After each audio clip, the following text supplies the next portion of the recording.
Sobat Belajar, bertemu dengan Kak Mega di sini. Nah, Kak Mega mau ngajak Sobat Belajar nih untuk belajar bareng-bareng nih kita mengenai materi dalam pembelajaran ekonomi. Tapi sebelum masuk ke materi dan sebelum kita mulai waktu belajarnya, coba pasang wajah senyumnya dulu gimana? Biar semangat serta motivasinya ini semakin meningkat ya, agar belajar sama Kak Mega ini nanti nggak membosankan dan Sobat Belajar bisa konsentrasi secara penuh. Nah, Sobat Belajar, Kak Mega punya ilustrasi gambar nih. Kira-kira ini tuh apa ya? Dan apa sih kaitannya dengan materi yang akan Kak Mega bahas pada kesempatan kali ini? Nah, Sobat Belajar, di umur yang sekarang Sobat Belajar nih sudah memasuki umur atau masa-masa dewasa gitu ya. Pasti Sobat Belajar harus mempertimbangkan atau memikirkan nih bagaimana kehidupan yang akan terjadi di masa yang akan datang. Nah, biasanya orang ketika sudah memasuki usia remaja atau usia dewasa ini sudah mulai memikirkan atau memperhitungkan yang namanya tabungan atau investasi. Nah, investasi itu kan merupakan tabungan jangka panjang. Jadi tabungan itu dibagi menjadi dua ya, tabungan jangka pendek dan tabungan jangka panjang. Nah, kalau investasi ini masuk ke kategori tabungan jangka panjang. Ada berbagai macam dan jenis dari investasi. Ada investasi rumah, ada investasi emas, dan yang lain-lain. Nah, selain rumah ataupun emas nih yang lagi in nih sekarang nih ya, banyak orang akhirnya memutuskan untuk berinvestasi saham atau reksadana. Sobat Belajar udah pernah dengar pasti ya tentang reksadana atau saham. Kira-kira reksadana atau saham ini siapa sih yang mengelola? Kemudian lembaga lembaga apa sih yang mengeluarkan reksadana atau saham ini? Sobat Belajar penasaran nggak sih? Kalau rumah itu kan sudah terlihat ya investasinya gitu, bentuknya sudah kelihatan. Kemudian kalau emas juga sama tuh, udah kelihatan bentuknya. Tapi kalau Sobat Belajar berinvestasi saham, bentuknya kan nggak kelihatan secara nyata ya. Apalagi tentang reksadana-reksadana lainnya gitu selain saham. Nah, Kak Mega mengajak Sobat Belajar nih untuk sama-sama nih kita menjawab pertanyaan Kak Mega di awal tadi, siapa ya kira-kira lembaga atau instansi apa yang mengelola keberadaan reksadana saham ini? Kemudian, reksadana saham ini apakah bisa dirasakan manfaatnya oleh masyarakat secara umum? Nah, Sobat Belajar, daripada penasaran, disimak ya video penjelasan Kak Mega dan ikutin sesi live class bareng Kak Mega sampai akhir nih. Nanti sama-sama kita akan bahas mengenai siapa lembaga yang mengelola reksadana saham ini. Sobat Belajar, karena belajar sekarang mudah, ayo belajar! Jangan lupa belajar, karena sekarang belajar itu mudah. Ayo belajar! Nah, Sobat Belajar, tadi di awal Kak Mega sudah sempat menyinggung masalah reksadana saham ya. Mungkin untuk Sobat Belajar yang baru mendengar istilah saham atau reksadana-reksadana lain itu masih sedikit awam ya. Tapi kalau untuk orang-orang yang umum mendengar udah tahu nih, mungkin ada juga nih Sobat Belajar udah mulai belajar mengelola saham atau reksadana yang lainnya. Jadi, saham atau reksadana itu merupakan investasi jangka panjang ya. Beda dengan tabungan kalau misalkan Sobat Belajar nabungnya itu pakai celengan gitu di rumah. Nah, itu kan merupakan tabungan jangka pendek gitu, bukan masuk ke tabungan jangka panjang. Nah, jadi saham atau reksadana yang lainnya itu ya, reksadana pasar uang ataupun obligasi itu ada loh pihak yang mengelolanya dan yang mengembangkannya gitu. Sehingga saham dan reksadana yang lainnya itu mempunyai nilai ekonomis yang sangat tinggi. Nah, kira-kira siapa ya lembaga yang mengelolanya? Sebelum masuk ke materi, Kak Mega mau ajak Sobat Belajar dulu nih untuk lebih semangat belajarnya pada sesi live class bareng Kak Mega kali ini. Nah, Kak Mega punya quotes nih dari Confucius. Bunyi quotes-nya, seseorang yang pernah melakukan kesalahan dan tidak pernah memperbaikinya berarti ia telah melakukan satu kesalahan yang sama atau satu kesalahan yang terulang lagi. Jadi, kalau misalkan Sobat Belajar menemukan kegagalan nih ketika belajar ataupun ketika mempersiapkan segala sesuatunya, jangan takut, yang penting Sobat Belajar itu punya tekad dan kemauan untuk bisa memperbaiki kesalahannya. Misalkan dalam hal belajar, nah pasti kan ada beberapa macam soal ya yang disediakan nih oleh gurunya Sobat Belajar atau misalkan Sobat Belajar ketika sedang mengikuti tes atau ujian. Nah, dari kesemua soal itu pasti ada jawaban yang salah nih. Jawaban yang akhirnya Sobat Belajar pilih tapi ternyata itu tuh salah. Nah, kira-kira Sobat Belajar tahu nggak sih apa kesalahan Sobat Belajar ketika menjawab soal tersebut? Nah, kalau misalkan sobat belajar ada kemauan untuk bisa memperbaikinya, berarti sobat belajar udah bisa berhasil nih untuk memperbaiki kesalahan. Tapi kalau misalkan sobat belajar nggak mau memperbaiki ataupun mencari tahu di mana letak kesalahan sobat belajar, nah sama aja sobat belajar mengulangi satu kesalahan yang sama lagi. Jadi saran dari Kak Mega, jangan takut untuk salah ya, tapi setelah sobat belajar mengalami kesalahan atau kegagalan harus bisa dan harus mau memperbaikinya. Nah, gimana nih? Udah semangat belum? Motivasinya udah semakin keluar kan ya untuk bisa belajar bareng Kak Mega nih? Nah, pertama-tama Kak Mega mau bahas mengenai bentuk-bentuk dalam BUMS atau badan usaha milik swasta. Nah, pada beberapa bentuk BUMS ini nanti akan terjawab pertanyaan bersama dari kita. Siapakah lembaga atau badan usaha apakah yang mengelola ketersediaan atau keberlangsungannya reksadana pasar uang atau reksadana saham? Nah, pengertian dari badan usaha milik swasta atau BUMS yaitu badan usaha yang seluruh modalnya dimiliki oleh pihak swasta, baik secara perseorangan maupun persekutuan. Jadi, sebelumnya Kak Mega sempat menjelaskan ya di pertemuan-pertemuan sebelumnya kepada sobat belajar, ada dua macam badan usaha milik negara dan badan usaha milik swasta. Nah, badan usaha milik negara ini juga akhirnya punya turunannya gitu. Kalau badan usaha milik negara itu dimiliki langsung oleh pemerintah negara, tapi ada turunan dari badan usaha milik negara yaitu badan usaha milik daerah yang kepemilikannya ini dimiliki oleh pemerintah di suatu daerah tertentu. Misalkan perusahaan angkutan kota di daerah A. Jadi yang punya atau yang mempunyai kewenangan gitu ya untuk keberlangsungan perusahaan angkutan kota tersebut ya hanya di daerah A aja. Nah, yang ini baru namanya badan usaha milik swasta nih, selain dari badan usaha milik negara. Udah tahu bedanya ya, kalau badan usaha milik negara itu modalnya dari pemerintah, nah itu besar modalnya itu 51 sampai 100%. Tapi kalau badan usaha milik swasta ini sepenuhnya atau 100% modalnya ini dimiliki oleh pihak swasta. Jadi simpelnya nggak ada turut campur pemerintah negara maupun pemerintah daerah dalam permodalan badan usaha milik swasta ini. Nah, BUMS dibagi ke beberapa macam perusahaan lagi. Ini sebenarnya mirip ya konsepnya dengan BUMN. Jadi perusahaan-perusahaan di BUMN ini tuh termasuk perusahaan-perusahaan di BUMS juga ya Sobat Belajar. Yang membedakan tadi, permodalannya. Kalau BUMN masih ada turut campurnya pemerintah memberikan 51-100% modalnya. Tetapi kalau swasta, keseluruhan modalnya atau 100% modalnya itu dimiliki oleh pihak swasta. Jadi pemerintah negara ataupun pemerintah daerah itu sudah tidak ikut campur lagi nih dalam hal permodalan. Nah, yang pertama ada perusahaan perseorangan. Namanya juga perseorangan ya, kata kuncinya perseorangan. Berarti yang memiliki modal dan menjalankan perusahaan ini hanya satu orang aja. Gitu simpelnya. Yang buat sobat belajar tuh makin inget nih kalau perusahaan perseorangan itu jenisnya atau modelnya tuh kayak gimana sih? Ingat aja kata kuncinya perseorangan, berarti dimiliki oleh satu orang aja. Satu orang itu dia yang memberikan modal, kemudian yang menjalankan perusahaan, dan yang punya tanggung jawab penuh terhadap perusahaannya itu sendiri. Gitu ya. Jadi simpelnya perseorangan itu semua kendalinya dilakukan oleh satu orang aja. Nah, setiap perusahaan tuh pada dasarnya punya kelebihan atau kebaikan dan kelemahannya nih. Kita lihat ya, apa sih kebaikan dari perusahaan perseorangan yang merupakan badan usaha milik swasta? Nah, ini ada 5 kelebihan atau kebaikan dari perusahaan perseorangan.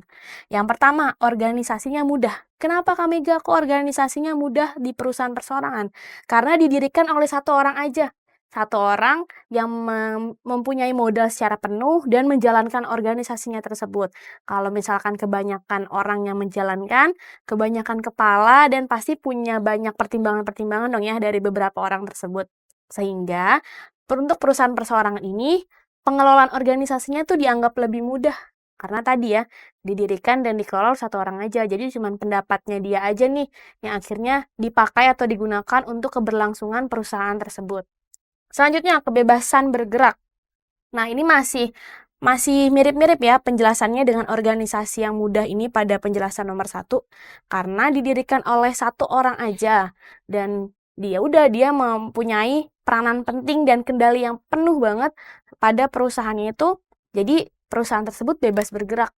Ibaratnya nih, kalau misalkan Sobat Belajar naik pesawat atau naik kapal laut yang nahkodanya cuma satu doang. gitu. Kapal laut yang kecil lah gitu ya, bukan kapal laut yang gede. Nahkodanya hanya satu.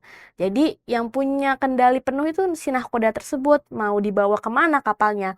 Mau dibelokkan ke kanan atau dibelokkan ke kiri, yang punya kendalinya hanya nahkoda itu. Beda kalau misalkan nahkodanya itu ada beberapa orang gitu, dua atau lebih dari dua. Pasti ketika ingin membelokkan kapalnya atau perahunya tersebut, harus minta persetujuan lagi dong dari nahkoda yang lain. Bagaimana nih kira-kira kalau kapal ini kita gerakkan atau kita putar arah ke selatan atau kita putar arah ke utara? Nah, simpelnya kayak gitu ya, sobat belajar. Selanjutnya yang ketiga, keuntungan jatuh pada seorang. Karena modalnya hanya dimiliki oleh satu orang, maka keuntungan secara penuh juga jatuh atau turun ke orang tersebut. Selanjutnya, pajaknya rendah. Nah, karena perusahaan perseorangan ini tuh pada dasarnya perusahaan yang belum termasuk besar ya, perusahaan menengah kecil gitu. Nah, makanya pajaknya itu masih relatif rendah nih Sobat Belajar. Beda dengan perusahaan-perusahaan besar, di mana pajaknya tersebut juga pasti besar. Nah, yang terakhir, yang kelima, rahasia perusahaannya terjamin. Karena nggak banyak campur tangan orang lain gitu. Nggak banyak turut campur orang lain untuk menjalankan perusahaan tersebut. Jadi, apapun rahasia serta kelemahan-kelemahan perusahaan itu dijamin oleh si pendiri dan pemilik modalnya aja nih. Karena nggak ada campur tangan banyak orang gitu. Palingan, ya kalau misalkan orang tersebut butuh karyawan, ya akhirnya dia mempekerjakan karyawan-karyawan lain, tetapi tetap keputusan utama ada di tangan orang tersebut atau si pemilik perusahaan perseorangan itu. Nah, kalau tadi ada kebaikan, sekarang kita lihat apa sih kelemahan dari perusahaan perseorangan? Nah, perusahaan perseorangan juga punya 5 kelemahan. Kalau tadi punya 5 kebaikan, nah ini juga punya 5 kelemahan ya Sobat Belajar. Yang pertama, tanggung jawab pimpinan tidak terbatas. Maksud dari tanggung jawab tidak terbatas ini karena didirikan dan dikendalikan oleh satu orang. Berarti orang tersebut itu harus merangkap ke berbagai macam jabatan. Dia harus menjadi bagian keuangan juga, bagian personalia, terus bagian manajer yang mengatur semua-muanya. Makanya tanggung jawabnya itu tidak terbatas, tidak hanya pada satu bidang aja, tapi harus mencakup ke semua bidang. Lagi-lagi, perusahaan tersebut didirikan oleh satu orang dan dikendalikan oleh satu orang aja. Selanjutnya, modalnya terbatas, karena perusahaan perseorangan ini kan pada dasarnya didirikan oleh satu orang dan modalnya cuma dari satu orang. Makanya sangat terbatas. Tidak bisa, ibaratnya tuh dia datang modalnya itu tuh ya udah dari si pemiliknya aja. Nggak ada kerjasama dengan orang lain atau pihak lain. Selanjutnya, kelangsungan hidup tidak terjamin. Maksud dari kelangsungan hidup ini itu kelangsungan hidup dari perusahaan perseorangan atau kontinuitasnya gitu. Keberlangsungan si perusahaan itu tidak terjamin karena dilakukan atau dikendalikan oleh satu orang aja. Dan yang keempat, kecakapan pimpinan sangat terbatas. Nah, ini mempengaruhi banget nih terhadap kelangsungan atau kontinuitas si perusahaan perseorangan ini. Apabila pemimpinnya ini tidak cakap atau tidak punya keahlian yang mencukupi gitu untuk bisa backup semua kegiatan perusahaan, nah sangat dikhawatirkan nih. Maka nanti kegiatan operasional perusahaan juga akan terganggu, bahkan parahnya perusahaan itu bisa bangkrut. Makanya kalau perusahaan perseorangan ini, si pemilik perusahaan atau yang punya kendali atas perusahaan itu harus punya kecakapan yang cukup. Dan kerugian ditanggung sendiri, ini yang terakhir. Modalnya itu datang dari satu orang, keuntungan untuk diri sendiri, dan kerugian pun juga ditanggung diri sendiri. Gitu. Jadi mungkin untuk segi kelebihannya itu keuntungannya itu memang sepenuhnya untuk si pemilik perusahaan. Tapi dari segi resiko juga cukup berat nih ya Sobat Belajar, karena semua kerugiannya ditanggung sendiri. Ya udah, apabila perusahaan itu sampai bangkrut atau sampai harus menutup perusahaannya gitu ya, karena kan ada beberapa tingkatan sebelum sebuah perusahaan atau lembaga itu menutup perusahaan atau menutup usahanya ya. Ada namanya fasenya bangkrut dulu nih. Nah, kalau bangkrut itu biasanya pengeluarannya itu lebih besar daripada penerimaannya. Sehingga ketika perusahaan pada kondisi bangkrut itu tuh nanti banyak sekali ya tanggung jawab atau utang-utang perusahaan terhadap lembaga lain. Nah, makanya ketika perusahaan mengalami bangkrut atau sampai tutup usaha, semua kerugiannya harus ditanggung oleh satu orang aja. Udah cukup jelas ya Sobat Belajar mengenai gambaran tentang perusahaan perseorangan. Ini mirip-mirip dengan perusahaan perseorangan di BUMN. Karena ya emang pada dasarnya jenis-jenis badan usaha itu BUMN maupun BUMS itu sama. Yang membedakan sumber modalnya. tadi ya kami Mega sampaikan di awal, BUMN itu masih ada turut campurnya pemerintah, 51-100% modalnya bisa dari pemerintah. Tapi kalau perusahaan swasta ini enggak. Selanjutnya kita lihat firma. Bagaimana pengertian, kelebihan dan kekurangan dari firma? Badan usaha firma merupakan persekutuan dua orang atau lebih untuk mendirikan dan menjalankan usaha di bawah nama bersama, di mana setiap anggotanya ini memiliki tanggung jawab yang sama nih ya, Sobat Belajar. Nih,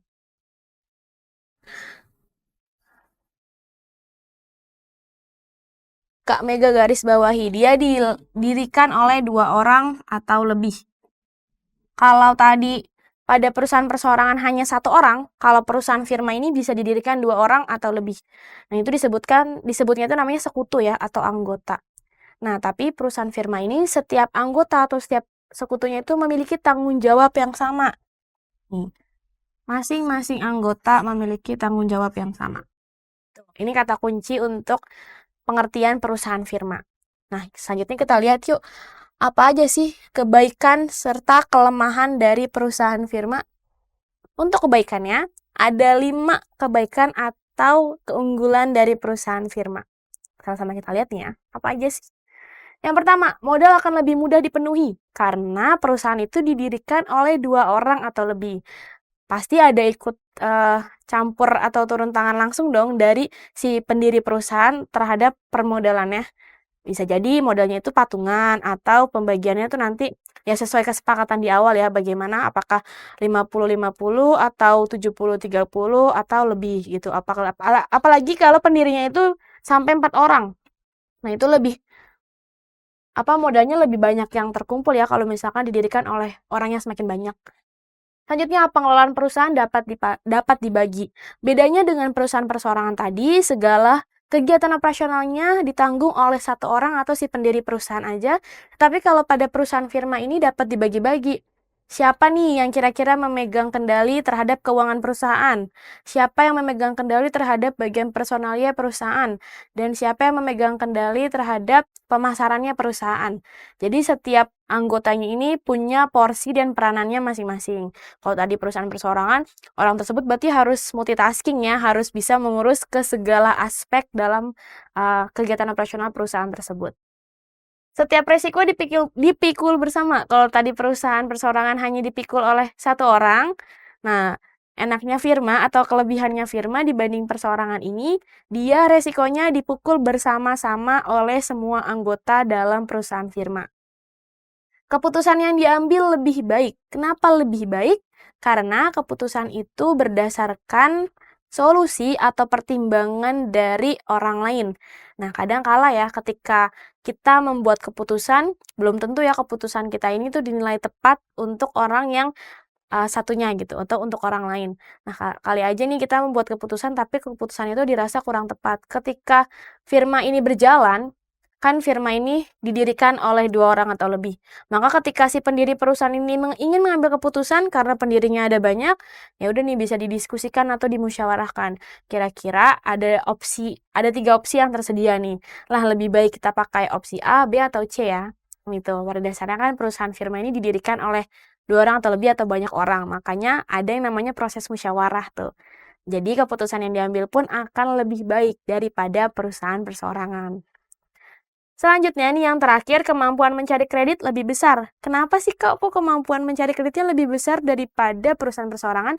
Karena biasanya pihak ketiga atau lembaga keuangan atau bank gitu ya, lebih mempercayai perusahaan-perusahaan berbentuk firma ini nih, karena segala resikonya ini kan ditanggung bersama ya, nggak hanya ditanggung oleh satu orang. Berarti dinilai sama bank atau lembaga keuangan yang ingin memberikan kredit kepada perusahaan firma ini, ya perusahaan firma ini mampu mengatasi masalah jika nanti sewaktu-waktu perusahaan tersebut goyah gitu ya. Karena orang yang akhirnya bertanggung jawab itu ada banyak, nggak hanya satu orang aja. Kalau satu orang itu kan lebih rentan ya Sobat Belajar. Nah, selanjutnya kelemahan dari badan usaha firma. Ada 3 nih kelemahan dari badan usaha firma. Yang pertama, kemungkinan timbulnya perselisihan paham Karena pada dasarnya pendirian perusahaan firma atau badan usaha firma ini kan didirikan oleh 2 orang atau lebih. Ada banyak kepala nih ketika sedang bermusyawarah. Nah, kalau lagi musyawarah, pada dasarnya kan manusia ini tuh ingin ya agar pendapatnya itu didengar. Ketika musyawarah nih, ego manusia bermain. Ingin pendapatnya yang dipakai atau ingin pendapatnya yang didengar. Nah, kira ketika pendapatnya nggak didengar atau bahkan pendapatnya ini nggak dipakai gitu, maka bisa timbul namanya perselisihan. Makanya agak rentan nih perusahaan firma ini terjadi selisih paham. Yang kedua, keputusan yang diambil kurang cepat. Kenapa tuh keputusannya kurang cepat? Karena harus menunggu persetujuan juga tadi, sistemnya musyawarah. Berarti harus diputuskan secara bersama-sama. Nggak bisa hanya menunggu keputusan satu orang, tapi harus ke semua anggota atau semua pendiri perusahaan firma. Gitu ya. Kalau tadi kelebihannya keputusannya cukup baik karena atas pertimbangan banyak orang, tapi dari segi kelemahannya ini kurang cepat keputusannya karena harus menunggu kesepakatan gitu ke setiap pemilik atau pendiri perusahaan firma. Selanjutnya, tindakan seorang anggota akan berakibat pada anggota lain. Nah, ini rentan banget ya, ketika salah satu anggota ini berbuat suatu kecurangan atau suatu kesalahan yang akan merugikan anggota-anggota lain, bahkan merugikan kelangsungan hidup perusahaan firma itu sendiri. Selanjutnya, kita menuju persekutuan komanditer atau disingkatnya CV. Pengertiannya, persekutuan 2 orang atau lebih untuk mendirikan usaha, di mana satu atau beberapa orang menjadi sekutu yang hanya memberikan modal dan yang lainnya menjalankan usaha. Nah, sebenarnya konsep dari persekutuan komanditer ini dengan firma hampir mirip ya, Sobat Belajar. Di sini dia didirikan oleh 2 orang atau lebih untuk mendirikan usaha. Tetapi yang membedakan pada perusahaan atau persekutuan komanditer atau CV ini ada yang namanya sekutu aktif dan sekutu pasif. Bedanya apa Kak Mega? Kalau sekutu aktif ini orang yang menjalankan usahanya ya. Nih, menjalankan usaha. Tapi kalau sekutu pasif, dia memberikan modal aja. Gitu. Jadi ada 2 model sekutu nih dalam CV atau persekutuan komanditer. Tapi kalau firma tadi tidak ada namanya sekutu aktif dan sekutu pasif. Semuanya ini ditanggung bersama-sama. Tapi kalau CV ini tidak. Tergantung nih, sekutu ini masuk ke aktif atau pasif. Misalkan nih, Sobat Belajar memutuskan untuk membentuk sebuah perusahaan persekutuan komanditer bersama 3 rekannya Sobat Belajar. Nah, dibagi-bagi nih 2 orang yang menjadi penanam modal dan 2 orang yang lainnya ini menjadi penggerak usaha gitu atau yang menjalankan usaha. Berarti yang 2 orang penanam modal ini masuk ke sekutu pasif dan 2 orang yang menjalankan usahanya ini masuk ke sekutu aktif. Nah, nanti pembagian tanggung jawabnya juga berbeda-beda tergantung porsi dan tanggung jawab dari sekutu aktif dan sekutu pasif ini. Jadi tidak dijalankan bersama-sama, hanya yang menjalankan perusahaannya itu si bagian sekutu aktifnya aja. Gitu ya kira-kira perbedaan antara CV dan firma. Nah, untuk kelebihan dan kekurangannya ya mirip-mirip ya dengan firma untuk si CV ini karena pada dasarnya dia ini didirikan oleh 2 orang atau lebih di bawah nama bersama. Oke, kita lanjut. Udah paham ya sama konsep CV dan perbedaannya apa dengan si firma? Kemudian, yang terakhir, Amega akan ngajak Sobat Belajar untuk tahu apa sih perseroan terbatas atau PT. Nah, perseroan terbatas ini yang akhirnya mengeluarkan namanya reksadana saham. Gitu. Karena pengertian dari perseroan terbatas atau PT adalah suatu persekutuan yang memperoleh modal dengan mengeluarkan saham, di mana setiap orang dapat memiliki satu atau lebih saham dan bertanggung jawab sebesar saham yang dimiliki. Jadi yang mengeluarkan saham atau reksadana yang lainnya ini sudah terjawab ya, siapa sih perusahaan perseroan terbatas atau PT, karena modalnya ini berbentuknya saham. Ini yang menjadi ciri khasnya PT yang berbeda dengan jenis-jenis badan usaha yang lain. Kita lihat yuk, apa aja sih kebaikan dan kelemahan PT? Ini kebaikannya ada 6 nih ya, Sobat Belajar. Kebutuhan pengembangan modalnya mudah, karena tadi ada yang namanya penyertaan saham. Kontinuitas PT juga dapat terjamin, atau keberlangsungan usahanya PT dapat terjamin. Lebih dipercaya pihak ketiga. Nah, ini gampang banget nih dipercaya oleh pihak ketiga dalam artian bank atau lembaga keuangan yang lain nih. Efisiensi kepemimpinan lebih mampu memperhatikan nasib karyawan dan tanggung jawab persero terbatas. Nah, ini kelebihan-kelebihan pada perseroan terbatas atau PT. Selanjutnya, kita lihat ada kelemahan juga nih, si PT ini. Ada 3 kelemahan PT. Perhatian persero terhadap PT kurang, biaya dalam PT lebih besar, dan memimpin PT ini jauh lebih sulit daripada memimpin perusahaan-perusahaan yang lainnya, memimpin firma maupun memimpin CV, karena pada dasarnya PT ini sebuah perusahaan yang dikatakan perusahaan besar ya, beda dengan perusahaan perseorangan, CV, ataupun firma. Maka untuk memimpinnya juga cukup sulit, dan modal yang dikeluarkannya pun juga tidak sedikit. Makanya ada penyertaan saham tadi tuh Sobat Belajar, supaya setiap orang ini punya kesempatan untuk bisa memiliki nilai atau kekayaan dari PT atau perseroan terbatas ini. Udah tahu ya siapa sih lembaga atau perusahaan apa sih yang mengeluarkan saham dan mengelolanya? Jawabannya adalah PT atau perseroan terbatas. Nah, selanjutnya peran dari BUMS nih Sobat Belajar. Ada devisa negara. Maksudnya adalah meningkatnya devisa negara dari kegiatan ekspor dan impor yang dilakukan oleh BUMS. Nah, ini bisa membantu devisa negara di suatu negara ini bisa semakin bertambah ya. Nah, selanjutnya pendapatan negara. Kalau tadi devisa negara dari kegiatan ekspor dan impor, pendapatan negara ini dari sektor pajak. Karena kan setiap perusahaan punya kewajiban untuk membayar pajak ya. Selanjutnya adalah kemakmuran masyarakat dari kegiatan produksi. Makanya kebutuhan masyarakat ini bisa dapat terpenuhi oleh semua kegiatan produksi yang dihasilkan setiap badan usaha milik negara maupun milik swasta. Selanjutnya yang terakhir yaitu lapangan kerja. Nah, karena akhirnya PT ini pasti butuh karyawan dong. Nggak hanya PT, tapi semua badan usaha milik swasta ini butuh karyawan, makanya akan semakin terbuka nih lapangan pekerjaan, sehingga menurunkan bahkan menekan angka pengangguran yang ada di Indonesia.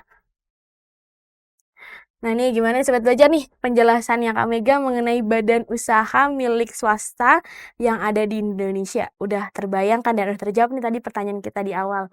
Sobat Belajar jadi tertarik nggak untuk berinvestasi saham? Kalau tertarik, wah keren banget nih. Berarti harus didalamin lagi ya ilmu-ilmu mengenai saham.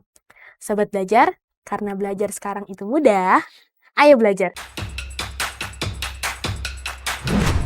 Jangan lupa belajar, karena sekarang belajar itu mudah. Ayo belajar!